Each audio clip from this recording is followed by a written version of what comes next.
오늘 설교가 여러분의 인생을 바꿀 수 있습니다. 이게 교만한 말이 아니고 굉장히 중요한 주제입니다. 잘 들으셔서 왜 내 인생에 풀리지 않는 것이 있는가? 왜 우리 인생에 그렇게 자꾸만 힘쓰고 애써도 장애물이 있는가? 이것을 한번 객관적으로 여러분 자신들이 깊이 보고 오늘 해당되면 반드시 회개해야 됩니다. 회개하고 완전히 정리해서 새롭게 시작하는 그런 하늘의 문이 열리는 오늘 밤이 되시기를 축복합니다. 우린 유사 이래로 가장 강력한 불순종의 시대에 살고 있는지 모릅니다. 그리고 이 흐름은, 이 파도는 갈수록 더 거세어질 것입니다. 공권력이 무너지고 있습니다. 학교 강단이 무너져 내리고 있습니다. 매맞는 부모가 말도 못하고 있습니다. 군대에서 상하의 명령체계가 무너져가지고 인권을 앞세운 평등관계가 성립돼가지고 군대가 기강이 사라지고 엉망진창이 되어가고 있습니다. 그 결과 우리가 똑똑하지요. 우리가 똑똑한 사람들이에요. 우리가 대단한 사람들입니다. 우리가 의로운 사람들입니다. 그렇기 때문에 뭘 바꿀 수 있습니다. 그죠? 바꿀 수 있어요. 바꿀므로 뭔가를 얻습니다. 바꿔서 하나를 얻습니다. 근데 그 사이에 우리가 불순종함으로 100개, 1000개를 잃어버립니다. 우리가 그걸 모르고 있어요, 지금. 순종치 않는 자녀들은 부모의 축복을 받지 못합니다. 히브리서에 보면요, 폐일원하고 높은 자가 낮은 자에게 축복한다 그랬어요. 성경에 보면요, 야곱이 무슨 힘이 있습니까? 절룩발이 장애인인데 야복강에서 한두 뼈가 잘려가지고 쩔뚝쩔뚝하고 사는 야곱. 근데 바로 앞에 딱 섭니다.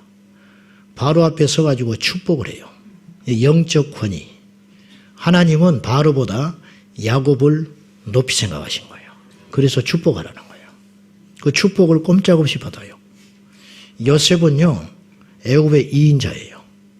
근데 야곱이 요셉의 자녀들을 축복합니다. 그리고 자기의 자녀들을 축복합니다. 그 늙어서 곧 죽을 사람이 말도 제대로 못했을지 몰라. 정신도 오락가락했을지 몰라. 근데 하나님은 축복을 누굴 통해서 주셨냐면 야곱을 통해서 주셨어요. 실질적인 권세자는 요셉이거든요. 그 집안에. 그 집안의 대들보가 지금 요셉 아닙니까? 그런데 하나님은 그렇게 하지 않았어요. 이게 뭐냐? 하나님의 질서. 근데 이 설교가 참 조심스러워요. 목사한테 잘하라고 하는 것이구나. 그렇게 들으면 여러분은 오늘 설교를 들을 자격이 없어요. 우리는 순종하면 기분 나빠요. 저도 이 반항기가 많은 이 피가 뜨겁게 태어나가지고 왜 이렇게 뜨거운지 몰라, 피가. 그 자주 이야기하잖아요, 제가. 이 부당한 대우를 받는 거 저는 못 견딘다고. 하다못해 음식점에 가서 저 사람이 나보다 늦게 나왔는데 저기다 음식을 먼저 준다. 그러면 내가 이렇게 쳐다봅니다. 근데 좀 달라진 거는 옛날에는 이렇게 좀 뭐라 했어요. 근데 지금은 이렇게 고개 숙이고 있죠. 근데 아직도 있는 거예요. 표현을 안 하는 것이지. 왜냐하면 이렇게 보면 내 마음이 상하니까 아예 이렇게 있는 거예요. 근데 이것도 비겁한 거예요. 근데 이것도 없어져야 되거든요. 원래 그렇게 태어났어요. 아주 더럽게 태어났죠. 그러니까 학교 가면 반항하기 일쓰고, 집에 가면 부모님에게 대들기 일쓰고, 형한테 대들기, 입 바른 소리 딱딱 해대기 일쓰고, 이제 그렇게, 그것이 똑똑한 줄 알고. 네. 근데 그 결과 내가 축복을 못 누린다는 거예요. 그 결과. 우리가 지금 몰라서 그래요. 우리가 순종의 축복을 잘 몰라서 그래요. 순종의 축복을. 우리가 얼마나 지금 어그러졌는지 아세요? 우리가? 왜 그런지 아십니까? 그게 순종하지 않아서 그래요. 자, 순종치 않은 자녀들은 부모의 축복을 받지 못하고 순종하지 못한 제자는 스승이 전심으로 가르쳐주지 않습니다. 이건 뭐 인간적인 어떤 효과들이고 영적인 것은 더 큰 손실이 있어요. 영적 손실은 말로 할 수 없어요. 우리는 순종에 대한 거부감이 본능적으로 있습니다. 그 이유는 상처 때문에 그래요. 우린 독재 시대를 지냈었어요. 독재자가 억압하는 그런 상황에 놓여봤어요. 그렇기 때문에 이게 상처가 있는 거예요. 우리는 정의롭지 못한 권위자들에 대한 거부감이 있습니다.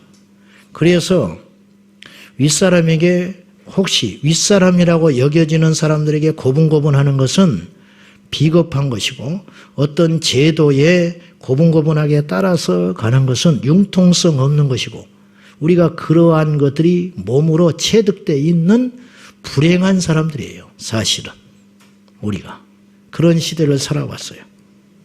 소크라테스는 독배를 마시고 죽어가면서 실정법을 존중해서 악법도 법이다. 근데 사실은 그렇게 말한 건 아니라고 그래요. 소크라테스는 이렇게 말했대요. 악법도 법이므로 이를 지켜야 한다. 그렇게 말을 했대요. 악법도 법이기 때문에 이것이 억울해도 지켜야 한다. 그리고 독배를 마시고 죽었어요. 그 아까운 인재가. 2세기에 로마의 법률가 도미티우스는 어떤 법에 대하여 법의 중요성, 법을 지키는 것의 가치에 대하여 이런 표현을 했어요. 이것은 실로 진실로 지나치게 심하다. 이 법이 틀렸다는 거예요. 이걸 지켜내기에는 너무 심한 법들이 있더라는 거예요. 그렇지만 그러나 그것이 바로 기록된 법이다. 그렇게 말을 했어요. 이건 굉장히 합리적이지 않고 타당하지 않으며 다른 사람들을 고통스럽게 하는 법임에도 불구하고 그것을 지켜야 한다. 그 이유는 그것이 맞기 때문에 타당하기 때문에 내가 힘이 없기 때문이 아니고 기록되어 있기 때문에 법으로 명시되어 있기 때문에 지켜야 한다. 그런 말을 했다는 거예요. 왜 불순종의 이 흐름들, 이 시대를 보세요. 어때요? 불순종하지요? 안 그렇습니까? 과거 10년과 지금과 비교해 볼까요? 어떠세요? 훨씬 불순종의 영들이 강력해졌어요. 못 느끼세요? 앞으로 10년 후에는 어떻게 될까요? 더 강해질 거란 말이에요. 자, 왜 이 불순종의 흐름들, 이 불순종의 역사가 더 거세지고 있는가? 에베소서 2장 2절 말씀을 여러분이 보셔야 합니다. 시작. 그때에 너희가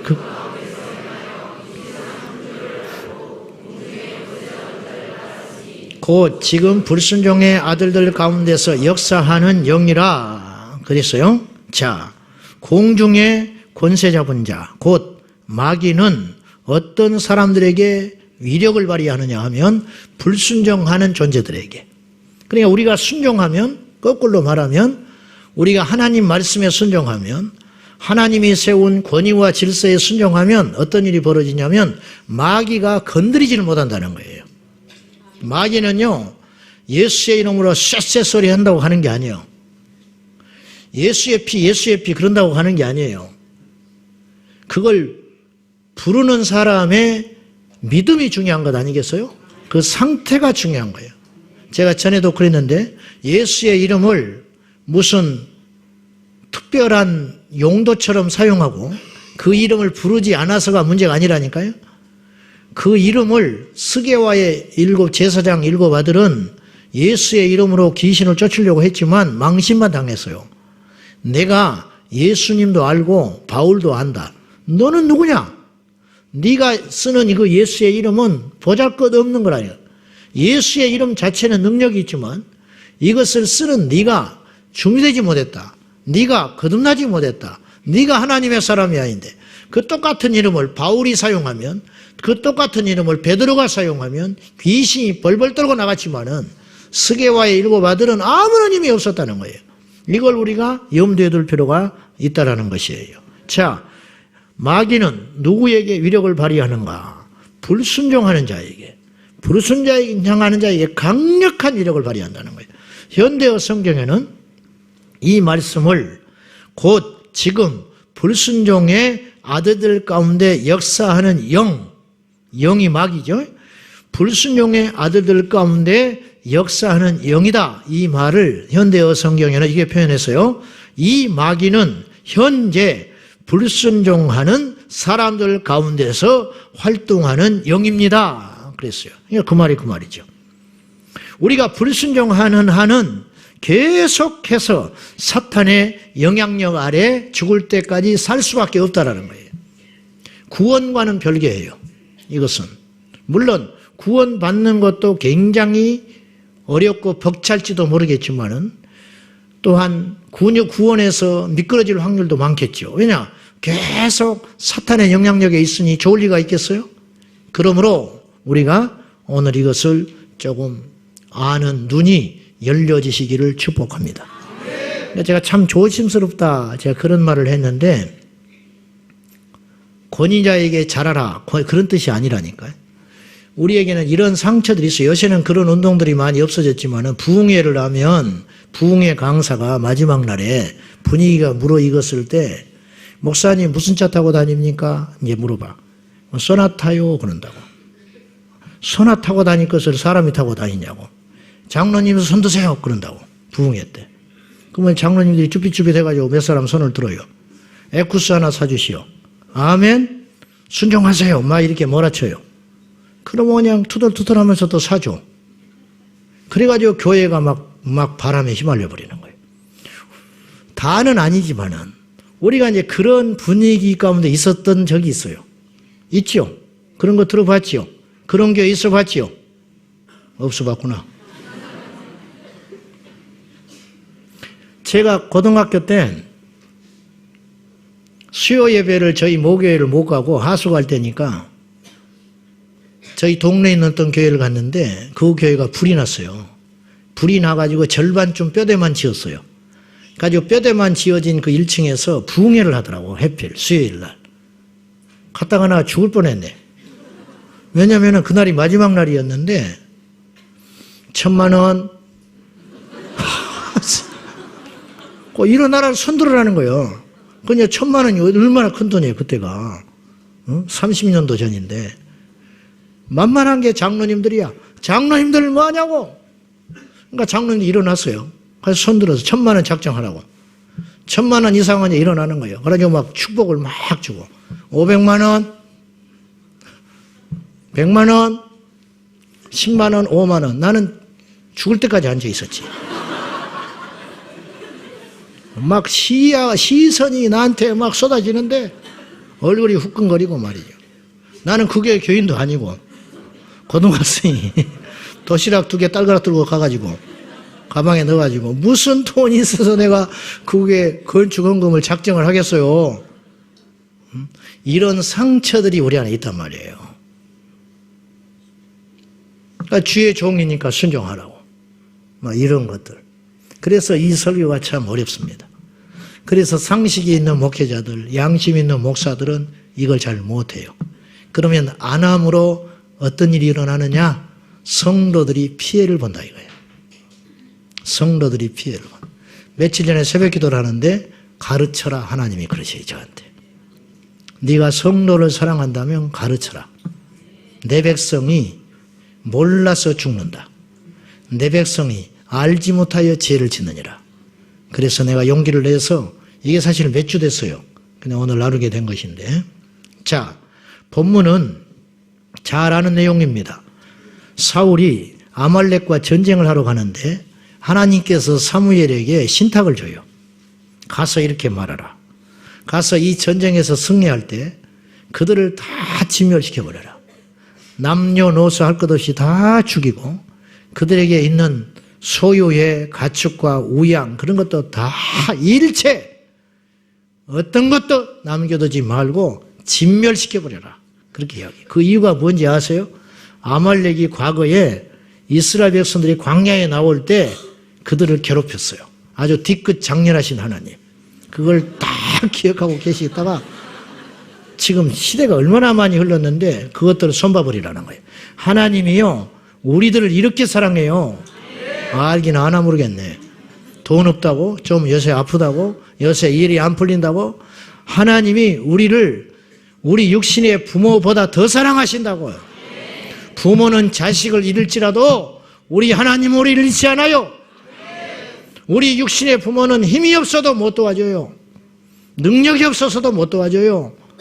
지혜롭지 못해서도 도와주지를 못하셔요. 시간의 한계가 있어서도 못 도와주세요. 그러나 우리 하나님은 시간을 창조하시고 만드시고 처음과 나중이 되시며 전지전능하신 하나님이 우리를 왜 버리시겠냐고 말이에요.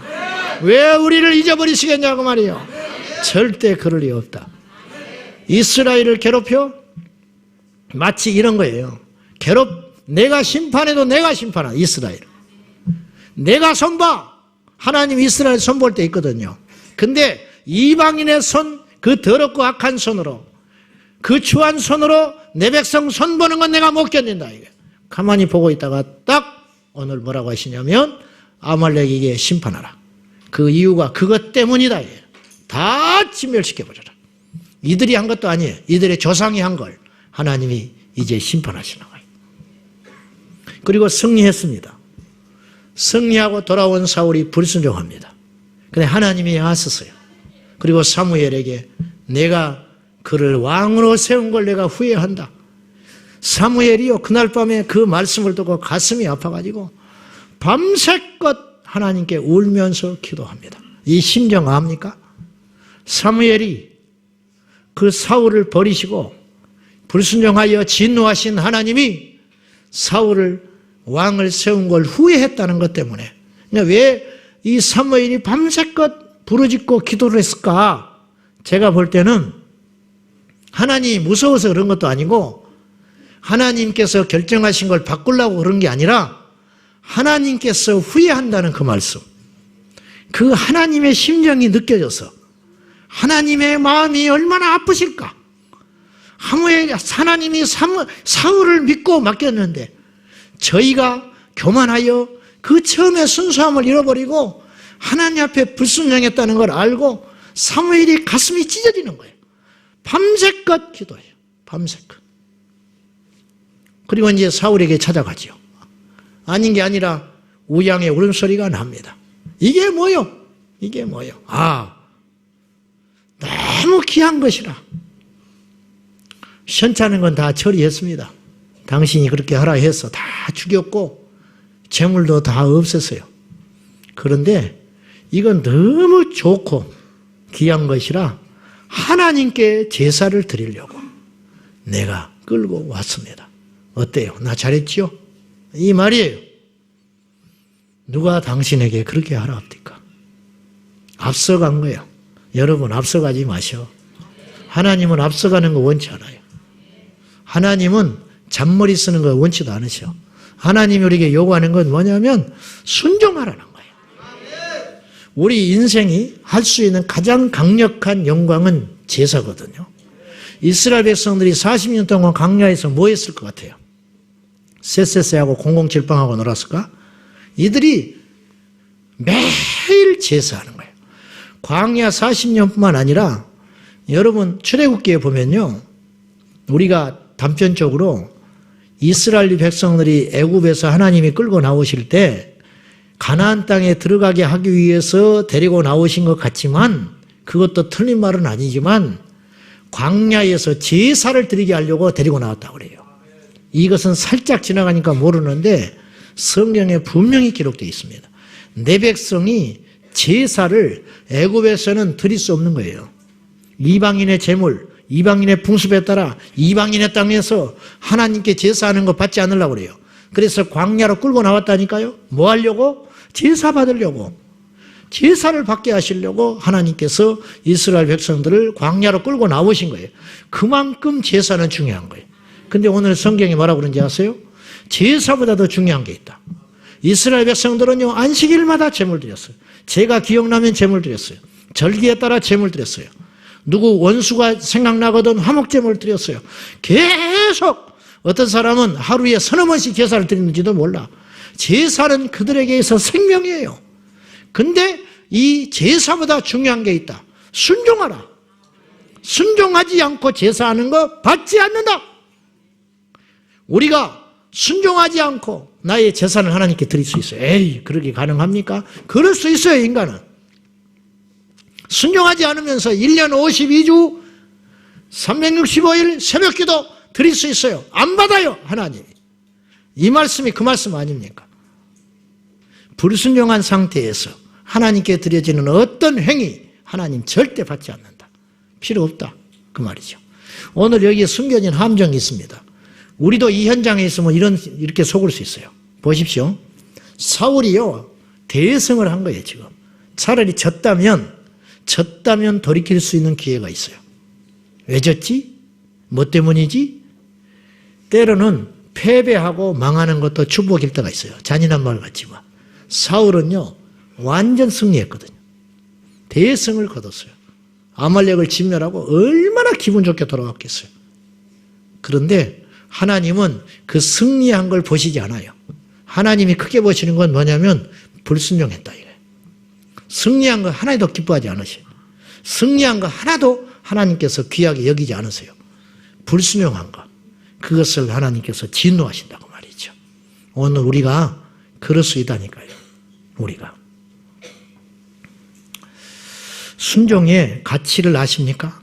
순종이 얼마나 가치가 있는가. 직장에서 능력이 뛰어난 직원이 있는데 상사에게 자꾸 대항을 해요. 그 회사의 마지막은 어떻게 될 것 같습니까? 자녀가 똑똑해요. 근데 부모의 말에 불순종해요. 제대로 순종해 본 적이 없어. 가르치려고 덤벼들어. 묻겠습니다. 그 자녀의 마지막은 어떻게 될 것 같습니까? 그거 아십니까? 순종은요, 믿음의 표현입니다. 무슨 말이냐? 순종은 믿음의 열매예요. 순종하는 것은요, 약하기 때문에 하는 게 아니에요. 진짜 강하니까 순종하는 거예요. 보시라고. 순종하는 것은요, 자신의 욕구, 자신의 본능. 사울이 지금요, 약하니까 순종하지 못한 거예요. 사울의 본심이 어디에 나오냐면요, 24절에 나오는데요. 이제 본문은 아닌데 한번 보십시오. 사울이 사무엘에게 이르되 내가 범죄하였나이다.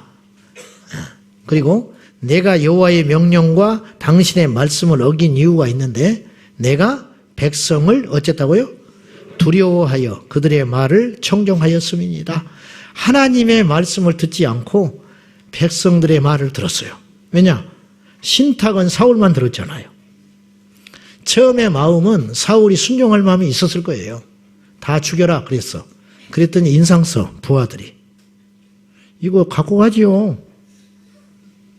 전쟁하면 뭔가 소득이 있어야 할 거 아니요. 우리가 미쳤다고 여기 와서 지금 우리가 피땀 흘리고 전쟁했을 것 같아요. 분명히 두런두런 하는 사람들이 있었을 거라고. 사울이 그들을 제압하지를 못했어. 알았어, 그래. 그리고 명분을 어디다 세웠냐? 사실은 그게 아닌데 하나님께 제사하겠다고 위장했어요. 사실은 그게 아니에요. 사울의 마음은 무엇이 있었어요? 백성들을 두려워했어요. 즉 힘이 없었던 거예요. 사울이 확고한 믿음과 힘이 있었다면 무슨 소리야? 하나님 무서운지 몰라? 그러면 됐는데 이게 안 되는 거예요. 순종은 약한 사람이 하는 게 아니에요. 순종은 진실로 강한 자가 하는 거예요. 순종은 진실로 자신의 본능과 욕구와 경험과 자기의 재능을 하나님의 말씀 앞에 굴복할 수 있는 자가 행하는 게 순종입니다. 그러니 어렵지요. 그러나 그 순종의 열매는 이루 말할 수 없이 강력하고 위대한 것으로 나타나요. 말을 배우는데 3년 걸린다니? 근데 말하는 걸 참는 것은 평생 배워야 한대요. 그렇잖아요? 말하는 것보다 듣는 것이 더 어려워요. 우리가 어떤 일을 하는 것보다 절제하는 게 더 어려운 거예요. 내 마음대로 하는 게 어려운 게 아니에요. 내 마음대로 하지 않고 말씀대로 순종하는 건 얼마나 엄청난 대가를 지불해야 되는지 몰라요. 그러니까 순종할 수 없는 거예요, 우리가. 영적으로 약한 자가 순종하는 게 아니고 약한 자가 불순종하는 겁니다. 사우디아라비아에 왕족이 타는 명마가 있다는 거예요. 워낙 좋은 종자의 명마, 값으로 따질 수 없는. 그 명마 중에 혈통 좋은 것을 가져다가 어릴 때 훈련을 시키는데 이 휘바람을 불면, 호루라기를 불면 어떤 행동을 하다가도 말이 딱 스톱시키게 해야 돼요. 그러니 말이 평소에는 호루라기를 불면 딱 서요. 그럼 마지막 최후 관문이 있는데 그 중에 선별된 말들을 사막 가운데 데리고 가가지고 3일 밤낮을 굶겨버린대요. 물도 음식도 주지 않아 버린대. 그리고 그것에 뒀다가 갑자기 물과 음식을 보여준대요. 그러면 말이 눈이 뒤집어질 거 아니에요. 목이 마르니까. 그 물과 음식을 향하여 막 달려간다는 거예요. 그때 호루라기를 확 분대요. 그때 그 자리에 멈춰서는 말들만 합격이야. 본능을 절제할 수 있는 말. 왜 이게 중요하냐면 왕족을 태우기 때문에 온갖 위험에서 이 왕을 보호해야 되기 때문에 철저히 왕과 몸이 하나 되어야 된다는 거예요. 그러니까 제멋대로 하면 안 된다는 거예요. 본능에 따라서 혹은 좋다고 혹은 자기 감정에 따라서 조금이라도 흐트러지면 이건 왕을 태울 수 있는 말로서의 자격이 없다라는 거예요. 이거 우리가 평소에는 수도할 수 있어요. 내가 채워지고 만족할 때 우리가 얼마든지 스톱할 수 있습니다. 그러나 배고프고 굶주릴 때 내 눈앞에 있는 음식을 두고 스톱할 수 있는가? 이건 완전히 다른 문제라는 거예요. 환란이 올 때 순종할 수 있는가? 내 뜻이 거절될 때 순종할 수 있는가? 내가 부당한 대우를 받을 때 순종할 수 있는가? 그건 저나 여러분이나 다른 문제라는 거예요. 그걸 통과할 때 어떤 일이 벌어지느냐?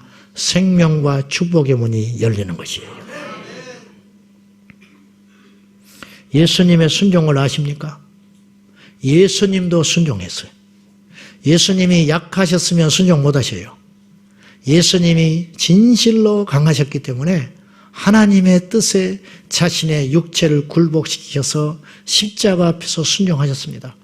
빌립보서 2장 8절에 주님의 순종을 이렇게 이야기합니다. 시작. 사람의 모양으로 나타나사 자기를 낮추시고 죽기까지 복종하셨으니 그 십자가에 죽으심으로.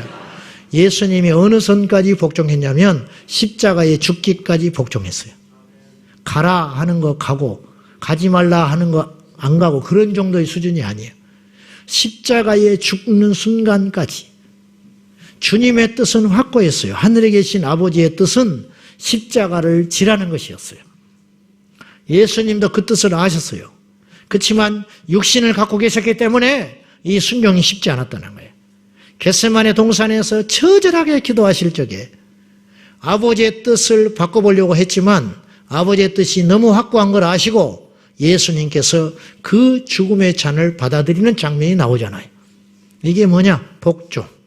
주님께서도 순종하셨다. 저와 여러분은 순종하지 못할 이유가 어디가 있는데? 뭐가 그렇게 대단한데? 불순종이 왜 큰 죄인지 아세요? 예수님보다 내가 더 큰 자라는 뜻이에요. 하나님의 말씀을 거역하는 것은 예수님도 순종했는데 예수님도 복종하시되 어디까지 복종했냐? 십자가에 죽기까지 복종하셨는데 우리가 불순종하고 우리 뜻대로 임의대로 어떤 것을 결정하고 더 좋게 해보려고 더 의롭게 하려고 더 바르게 해보려고 우리가 예수님보다 뛰어나단 말입니까? 그렇지 않잖아요. 이것이 얼마나 큰 죄인지 우리가 깨닫지 못하고 여기까지 오는 거예요. 그냥 일 잘하면 되는 줄 알아. 어떤 성과물이 있으면 되는 줄 알아요. 뭔가 내가 옳다고 판단하면 그것이 옳은 줄 알아요. 그렇지 않다니까요. 오늘 본문에서 다시 하나님이 사울이 승리한 걸 가지고 기뻐하시던가요? 아니라니까요. 우리는 전쟁에서 승리하면 다 되는 줄 알아요. 그쯤은 괜찮다고 여기는 거예요. 다 그렇게 살아가는데 최전방에서 목숨을 걸고 싸운 부하들에게 뭔가 노획물을 줘야지. 그러면 지혜로운 통치자의 모습이죠. 하나님은 스톱하라는 거예요. 그거 할 줄 알고 그 유혹이 얼마나 큰 줄 알기 때문에 하나님이 그렇게 하지 말라는 거예요. 그게 쉽지 않다는 거죠. 거꾸로 쉽지 않은 이 순종을 할 때 이루 말할 수 없는 축복과 기적이 일어날 수 있다는 것이죠. 믿으시면 아멘 하세요. 예수님의 순종으로 온 인류의 생명의 역사가 시작됐습니다. 존 비비어의 순종하시죠. 학년지 교육할 때 다 읽으라고 했지요. 읽기만 해. 독구반만 써. 아는 건 많아져. 입에다가 순종을 달고 살아. 순종해야지요. 순종하지요. 근데 안 하고 있어. 그 순종이라는 책의 부제가 뭐라고 써 있냐? 하나님의 권위 아래에서 누리는 보호와 자유. 하나님의 권위 아래에서 누리는 보호와 자유. 즉, 순종은 진정한 하나님의 보호와 자유를 경험할 수 있는 것이다. 그런 뜻이죠. 존 비비어 목사님이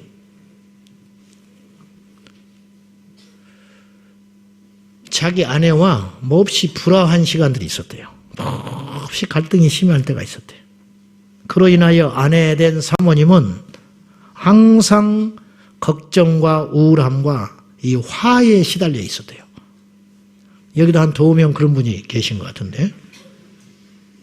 그래서 그녀에게 자기도 모르게 어떤 습관이 생겼냐면 목욕이나 샤워를 오랫동안 하는 습관이 생겼대요. 목욕탕에 들어가면 나오질 않아. 자기도 모르게 이제 이렇게 그렇게 돼버린 거예요.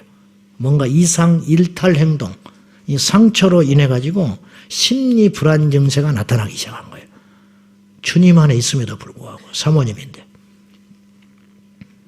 어느 날 그날도 이 어찌할지를 몰라가지고 샤워실에 가서 한참 샤워를 오랫동안 하고 있는데 주님이 찾아오셨어요. 하나님께서 사모님에게 말씀하셨어요. 너는 네 남편 존이 훌륭한 지도자라고 생각하냐? 그렇게 질문을 해오셨다고 그래요. 그때 사모님이 0.1초도 지체하지 않고 이렇게 말했대요. 아니요. 천만에요. 존은 믿을 수 없는 사람입니다. 그랬다는 거예요. 그때 주님께서 그 말에 이렇게 또 답을 해주셨어요. 존을 믿을 필요는 없다. 너는 나만 믿어라. 그렇게 찾아와서 말씀하셨어요. 너는 존이 이 집에 머리 역할을 제대로 하지 않고 있다고 생각하는구나. 그럼요. 사모님이 그랬어요. 달라들기 시작한 거야. 막 도끼가 올라오는 거야. 샤워하는데 찾아오셔가지고. 주님이 또 재차 말하셨어요. 네가 더 훨씬 잘할 수 있을 것 같지? 예. 그때 주님이 이렇게 말하셨어요. 너의 긴장감과 중압감은 네가 스스로 이 가정의 머리가 되려고 해서 생긴 것이다. 그것이 너에게는 멍해이지만 네 남편 존에게는 내가 입혀준 겉옷이다. 이제 이 중압감을 내려놔라. 주님이 그러셨어요. 존의 아내는, 비비어 목사님의 아내는 그 순간 깨달았다고 그래요. 하나님이 자신에게 남편의 선택이나 결정이 마음에 들거나 납득될 때만 복종하라고 말씀하지 않았다는 걸 그 시간에 깨달았다고 그래요. 사모님은 울면서 샤워실에서 나와서 목사님에게 용서를 빌었답니다. 그리고 그 집안에는 몇 년 만에 참된 화합이 찾아왔다고 그래요. 그날 이후로 그 가정은 회복됐어요. 어느 성도가 있었는데, 제가 남자 편 아닙니다. 하여튼 너무 설교를 이상하게 들으니까 제가 존 비비어 목사님 그러면요, 존 비비어 목사님 신사도 운동한다고 또 나한테 막 비난해요. 참 아는 것이 너무 많아서 이 시대가 불순종하는 거예요. 어느 성도의 남편은 불신자였습니다. 몇 년 동안 남편의 구원을 위해서 작정하고 기도해 왔습니다. 남편의 작업대에 전도지를 갖다 놓기 시작했고, 남편의 침대 머리맡 위에는 읽지도 않는 성경책을 끊임없이 갖다 놨습니다. 식탁에는 기독교 서적을 두었고 의도적으로 교회에 믿는 부부들을 청하여 집에서 식사를 하고는 했습니다. 왜? 남편을 구원하고 싶었어. 여러분도 그런 분들 계시죠? 어느 날 주님이 말씀하셨습니다. 너 언제까지 네 남편의 구원을 가로막고 있을래? 굉장히 충격을 받은 거예요. 예? 제가 언제 내 남편의 구원을 막았습니까? 얼마나 내가 처절하게 살고 있는데 이렇게 눈물로 기도하고 노력하고 애쓰는 것이 보이지 않습니까? 이렇게 따져 들었다고 그래요. 주님은 베드로전서 3장 1절을 보여주셨어요. 그리고 말씀하셨습니다. 자, 시작. 아내들아, 자기 남편에게 순종하라. 이는 혹 말씀을 순종하지 않는 자라도 말로 말미암지 않고 그 안에 행실로 말미암아 구원을 받게 하려 함이라. 그리고 주님 말씀하셨어요. 전도지, 성경책, 그리고 믿는 부부들을 네 집안에 초대하는 것을 중단해라. 그리고 이 말씀에 순종해라. 그렇게 이야기하셨어요. 2달 후에 이 남편은 예수께로 돌아왔습니다. 2달 후에. 1970년 미국은 제자훈련이, 말씀 제자훈련이 굉장히 유행처럼 번졌대요. 그런데 이 제자훈련이 도에 지나쳐가지고 성령의 역사와 기도 없이 지식운동으로 흘러가면서 미국 교회에 어떤 현상이 일어나기 시작했냐면, 모두는 아니지만은 지도자들에 대한 균형을 잃어서 극단적 무소속 교인이 등장하기 시작했대요. 무소속 교인, 오늘로 표현하면 가나안 교인. 제자훈련을 엄청나게 했는데 성경을 무지문지하게 읽고 성경을 암송을 하고 기도를 했는데, 훈련을 철저히 받았는데 어떻게 된 일인지 교회에 충실한 성도가 되는 게 아니고 무소속 교인이 되어버리고 있다는 거예요. 다는 아니지만 그런 현상들이 적지 않게 1970년대 미국에서 일어나고 있었다는 거예요. 저는 우리 이 나라의 현상도 그럴 수 있다고 생각하는데요. 그래서 영적 뜨내기들이 이 교회, 저 교회, 이 교단, 저 교단을 주일마다 전전하며 헤매고 다녔대요. 그들은 따로 모여서 기도회도 갖고 있었고 교회도 따로 세웠대요. 자기들이 복종할 만한 목사가 없었다고 항상 이들은 투덜거렸습니다. 교회에서 혹은 어떤 모임들을 통하여 목사에게 대항하기에 일쑤였어요. 저는 목사 편 아니에요. 중보기도 모임, 그리고 깨어있고 정의로운 어떤 기타 그룹들, 그리고 선교회 단체, 그리고 회의할 때 자기들의 주장들을 내세워서 질서를 깨뜨리기 일상이었다는 거예요. 자기들은 하나님의 음성을 모두 다 듣는데 목사만 그것을 못 듣는다고 판단하기에 일쑤였다는 겁니다. 자기들은 깨어있고 정의로운데 목사만 깊은 잠에 빠져 있다고 판단하기 십상이었다는 거예요. 그 결과 어떤 일이 벌어졌느냐? 대혼란이 빚어졌다는 거죠. 제가 오늘 여러분뿐만 아니라 유튜브를 본다든지 이 시대에 소위 깨어있다, 소위 영적으로 예민하다, 하나님의 음성을 듣는다, 그런 말을 입에 달고 다니는 사람들에게 제가 주님의 사랑으로 경고하고 싶습니다. 분명히 교회에 정착을 하지 못한 채 떠돌아다니면서 여기저기서 평가하고 판단하는 그 무리들, 그 사이에 자신들의 영이 병들어 죽어가고 있고 자녀들이 쉴 새 없이 옮겨다니는 그 과정 속에서 영적으로 엄청난 피해를 보고 있다는 것을 모르고 있는 사단의 수하에서 불순종의 영들에 사로잡혀 있는 그분들에게 제가 심히 애통하며 경고합니다.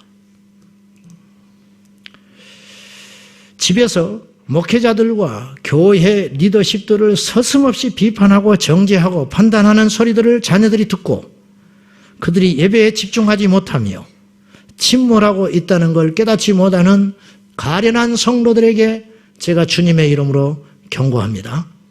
훗날의 후환을 어떻게 감당하려고, 그 추구하는 자녀들의 영혼을 어떻게 훗날에 감당하려고 그 일을 하고 있는지 제가 심히 경고하고 싶습니다.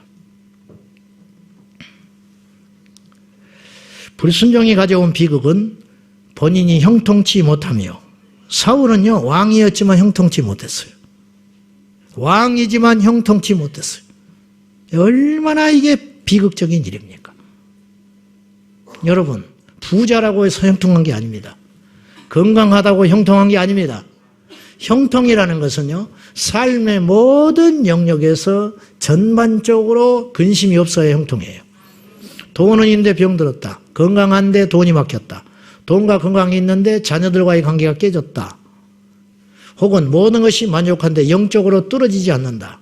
성령을 경험하지도 못했다. 형통치 않는 겁니다. 삶의 모든 전반 영역에 균형이 잡히고 삶의 모든 영역에서 적어도 어느 정도 올라서 있어야 그것을 형통이라 그렇게 말을 하는 거예요. 불순종하면 형통치 못합니다. 그리고 불순종하면 하나님이 쓰질 않아요. 사울 하나님 버렸잖아요. 자, 능력이 없어서 버렸습니까? 기도를 안 해서 버렸습니까? 아닙니다. 순종하지 않아서 버렸습니다. 사울이 하나님의 계시를 못 듣는 자였습니까? 아닙니다. 그렇지 않습니다. 사울이 지혜가 없었나요? 그렇지 않습니다. 나름대로 리더십 있는 사람입니다. 그러나 하나님은 사울을 쓰지 않습니다. 그 이유가 무엇이냐? 순종하지 않기 때문에 그렇습니다. 여러분, 시골에서 부엌에서 불 떼고 있을 당시 하다못해 부직갱이 하나도 내 손에 익숙한 거 쓰지, 손에 거침돌이고 불편한 거 절대 쓰지 않는 법이에요. 여러분, 집에 가서 음식 만들 때 그릇 쓰는 거 몇 개 안 돼요. 며느리가 와가지고 버리지 않고 왜 갖고 있냐고 구박합니다. 그러나 그 속을 몰라요. 왜 쓰는지 아세요? 편하니까. 새로 사줘도 그거 불편한 거예요. 하나님은 어떤 사람을 쓰느냐? 편한 사람 쓰는 거예요. 하나님 사람은 화려한 사람 안 써요. 하나님은 대단한 사람 안 써요. 하나님은 편한 사람. 어떤 사람이 편하냐? 순종하는 사람. 어떤 사람이 편한 사람이냐? 하나님의 마음을 헤아리는 사람. 그 사람을 쓰는 것이지요. 우리도 자식이 예를 들어서 여럿이다면 그 중에 부모의 마음을 흡족해 주는 사람. 그 사람 자꾸 불러대는 거야. 편하니까. 내가 아파 죽겠는데 불러대면 인상 쓰고 와. 오긴 오는데 인상 쓴다. 안 부릅니다. 다시는. 내가 더러서 안 부른다. 내 발로 택시 타고 가버리지. 근데 불러서 웃고 싹싹하고 안 부를 이유가 어디가 있겠어요. 그것이에요. 우리가 순종하면 하나님이 기뻐서 우리를 쓰신다니까요. 우리 청년들이요, 똑똑한 척 하지 마요. 똑똑한 사람 하나님 안 써요. 스펙을 갖췄다고 쓰는 게 아니에요. 우리 하나님은 하나님의 말씀이라면 앞뒤 안 가리고 순종하는 그 사람. 어리석고 미련한 것 같고 뒤처지는 것 같지만 끝을 보라. 반드시 하나님께서 지름길로 가게 하시고 하나님께서 반드시 높이시고 하나님께서 반드시 흥하게 하시는 역사가 있다는 걸 꼭 우리가 기억할 필요가 있습니다. 결론, 첫째, 우리가 순종할 때 하나님의 대리자가 누구인가를 정확히 정할 수 있어야 돼요. 제가 우리 딸내미한테 분명히 이야기했습니다. 하나님 안 보이지? 안 보이죠. 안 보이는데 내 차 타고 다가 물어봤어요. 분명히 내가 가르쳤어. 네 눈에 하나님 안 보이지? 안 보이는데 하나님은 어떤 방법으로 너를 통치할까? 가만히 있더라고. 부모야. 내 곁을 떠나기 전까지는 내가 하나님 대신하고 있어. 너는 내 말만 들으면 돼. 그러면 자유와 번영을 누릴 수 있다. 이거예요. 때로는 연장자가 내가 순종해야 할 대상이에요. 때로는 속한 집단의 어리지만 세운 리더가 내가 순종해야 할 대상일 수 있어요. 때로는 전문가, 직장에 가면 전문가가 있어요. 알지도 못하면서 되게 말 안 들어. 그러면 형통치 않다니까요. 전문가에게 나이가 어리든 어찌하든 그에게 무릎을 꿇고 배울 줄 알면 내가 형통해집니다. 내가 형통해진다고. 때론 하나님이 세워지는 질서에 따라 세워주신 권위자들이 있다 이거죠. 교통순경한테 대들면 안 돼요. 왜 그런지 아세요? 하나님이 그 시간에 세운 권위자야. 이게 참 웃자고 하는 소리지만요. 주차위원들이 권위자예요. 주일날 교회 예배하러 왔으면 주차위원 말을 잘 들어야 돼요. 차 끌고 왔으면. 문 좀 내려보세요. 절대 안 내린다만 요새. 그럼 어떤 일이 벌어지냐면 자신이 형통하지 못해요. 그래가지고 이제 문 안 내리고 고집 부리고 있다가 자기가 되고 싶은데 되는 거예요. 저기 될 자리 있네요. 그러고 딱 돼. 그럼 반드시 예배 시간에 번호가 올라옵니다. 형통치 않잖아요. 이게 작은 일이요. 근데 이것이 큰 일이라고 생각해 봐요. 한 사람의 운명이 왔다 갔다 하는 일이라고 생각해 보시라고. 한 공동체가 왔다 갔다 하는 일이라고 생각해 보라고요. 이 순종이 작은 일인지. 두 번째, 끊임없이 기도하고 성령의 지배와 통치 아래 있어서 순종할 수 있는 능력의 상태를 유지해야 합니다. 소위 다시 한번 말하지만은 믿음 좋다는 분들, 안다고 하는 분들, 깨어있다고 하는 분들, 분별을 제법 한다고 하는 분들, 하나님의 뜻을 알고 하나님 음성을 듣는다고 자처하는 분들, 교회의 생리를 잘 안다고 자신의 경험으로 교회를 생활을 하고 있는 분들에게 이 시간에 분명히 말씀드립니다. 순종하십시오. 그것이 하나님이 행하시는 방법입니다. 이 시간에 우리는 철저히 회개하고 하나님 앞에 불순종의 영에서 해방되기를 위하여 이 밤에 우리가 간절히 하나님의 성령 안에서 비침을 받고 기도해야 할 것입니다. 자녀들이여 부모에게 맹종하시오. 이렇게 소리가 작대? 자녀들이여 부모에게 순종을 넘어 맹종하라. 그래서 안 풀린 사람 있으면 나한테 와. 내가 책임져 줄게. 그래서 안 풀린 사람 있으면 나한테 오라고. 학생들이여 선생님께 스승께 맹종하시오. 그래서 망한 사람 있으면 나한테 와. 내 인생을 걸고 보상해 줄게. 하나님의 원리는 절대 그렇지 않아요.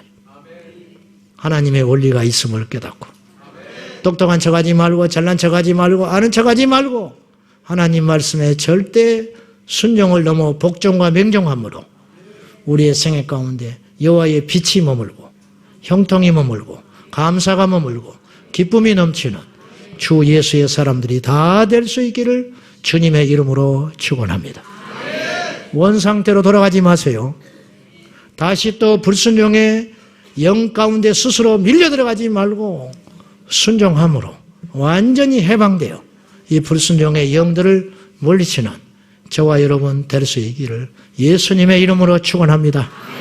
기도하십시다.